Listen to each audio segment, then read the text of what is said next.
কিন্তু প্রিয় দর্শক একদম বেলুন হাজির হয়েছে, অর্থাৎ ইংরেজি উচ্চারণে যে ভয়কে একদম বেলুন দিয়ে রুটি বেলে বলবো। আমরা সবাই এই ভুলগুলো করে থাকি, যা বিগিনার থেকে শুরু করে অ্যাডভান্স লেভেলে যারা আছে। তাই ভিডিওটি আপনারা সবাই যদি দেখেন, আপনাদের ইংরেজি উচ্চারণে আর কোনো ভুল থাকবে না, অর্থাৎ ইংরেজি উচ্চারণের ভয়কে একদম রুটি বলার মতো একদম আপনি দূর করে দিতে পারবেন। তাই কথা না বলে আমরা একদম মূল ক্লাসে চলে যাচ্ছি। আমি প্রথমে একটু ক্লিয়ার করে নেই। এখানে আমি ইংরেজি সাউন্ড সিম্বল দিয়েছি, এখানে যে মূল অ্যালফাবেটটা, এবং এখানে বাংলা মিলিয়ে যেটা পরপর যে ফনিক সাউন্ড সেটা লিখে দিয়েছি আপনাদের বোঝার সুবিধার্থে। তাহলে এখন আমি আপনাদেরকে একদম এক্সপ্লেইন করব। এখানে এক একটা ওয়ার্ড লেখা আছে এবং প্রত্যেকটা ওয়ার্ডের আবার আমি বাংলা যে সাউন্ডটা সেটাও লিখে দিয়েছি। আমরা পি এটা বলি, এটা পি হবে না, এটা হবে ফি। ফি ফ ফি ফ ফেন, অর্থাৎ দুই ঠোঁট একসাথে হবে ফেন ফেন ফেপা। আমার সাথে সাথে করুন আপনারা, ফেন ফেফা। এরপরে আমরা এটাকে অ্যাপ বলি, এটা অ্যাপ হবে না, কি হবে অ্যাফ। এটা কি হবে অ্যাফ। তাহলে এই যে আমরা এটাকে এফ বলি, এটা এফ হবে না, এফ। অর্থাৎ নিচের যে ডট উপরে ঠোঁটের সাথে লাগবে এফ। আমার সাথে সাথে করবেন এফ এফ। তারপরে কি এফ ফা find five find five find five. প্রত্যেকটা শব্দ আমি যখন উচ্চারণ করব আমার ঠোঁটের দিকে, আমার মুখের দিকে আপনারা ফোকাস দিবেন এবং নিজে নিজে পরে চর্চা করবেন। এরপরে আমরা এটাকে টি বলি, এটা টি হবে না, কি হবে ঠি। কি হবে ঠি ঠা ঠি ঠা ঠিসা ঠিসা ঠিসা ঠিসা। আচ্ছা, এরপরে যে আমরা এই তিনটা এখানে আছে সি কিউ আর খে। আমরা এটা কিউ বলি, এটা কে বলি, এটা সি বলি, কিন্তু এটা কি হবে সি কিউ খে। এটা হবে খে। আর ক্লিয়ার সাউন্ড হবে কি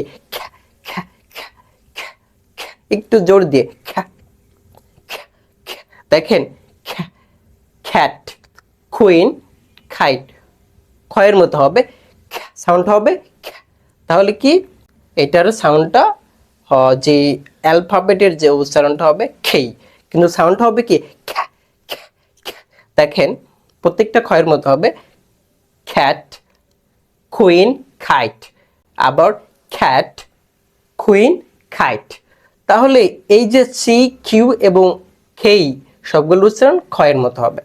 এরপরে আমরা এটাতে আসি, এখানে বাংলার যে প্রপারি সেটা আমি খুঁজে পাইনি, এই জন্য এখানে আমি দেইনি। এখন টিএইচে আসি।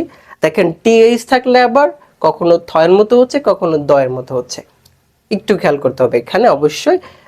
এখানে দেখেন থ থ থট থিঙ্ক, এটা থিং, একটু পার্থক্য দেখেন এখানে থিঙ্ক, এটা ইং থিং। তাহলে এটা যে অ্যানটা অ্যানের এবং জি এর যে নাকের মধ্যে চলে যায় থিং, এটা কি থিঙ্ক। এরপরে আমি চলে আসি এটাতে, দেখেন একই টিএইচ থাকলে এখানে দয়ের মতো হচ্ছে, অর্থাৎ এখানে হচ্ছে কি দ্যাট দেম। দেখেন that them that them that them. এখন আমি চলে আসি পরেরটাতে, একটু খেয়াল করবেন সবাই যে আমরা এটাকে অ্যাস বলি, এটা হবে কি অ্যাস। সাউন্ডটা হবে দেখেন আমার সাথে সাথে করবেন। দেখেন সান স্যাটারডে, দেখেন সান স্যাটারডে সান স্যাটারডে। তাহলে খেয়াল করতে হবে কিন্তু। এরপরে আমি এইখানে চলে আসি যে এস এইচ থাকলে কি হবে। এস এইচ থাকলে তালব্য স্বরের মতো হবে।